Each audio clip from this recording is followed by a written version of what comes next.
सबसे पहले वनिका पब्लिकेशन की नीरज जी और किताब की लेखक किरण सिंह जी दोनों को बहुत बहुत बधाई और शुभकामनाएं। इस किताब को पढ़ने के दो कारण हैं।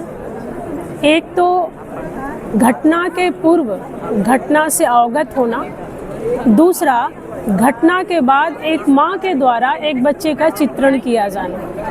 बाल कहानियाँ, कथाएं बहुत लिखी जाती हैं, लेकिन ये आत्मवृत्त और संस्मरण के बीच की विधा है।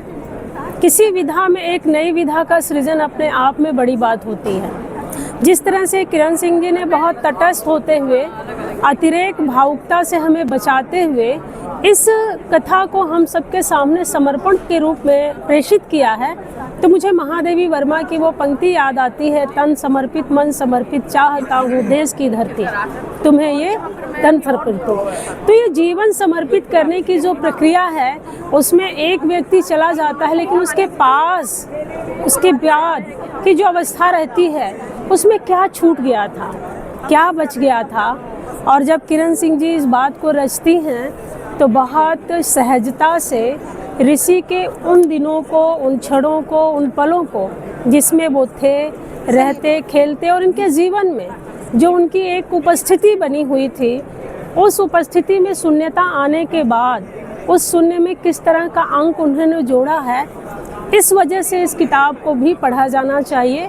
एक माँ के नज़र से एक बच्चे को किस तरह से याद कर सकते हैं और उस याद को समाज का हिस्सा बना सकते हैं, इस दृष्टि से भी यह किताब मुझे बहुत प्रिय लगी और अच्छी भी लगी। हाँ, मैं ठहर के पढ़ी क्योंकि घटना से अवगत थी, तो मेरे लिए एक सांस में पढ़ना थोड़ा सा मुश्किल रहा। किरण दी को बहुत बहुत बधाई और शुभकामनाएं।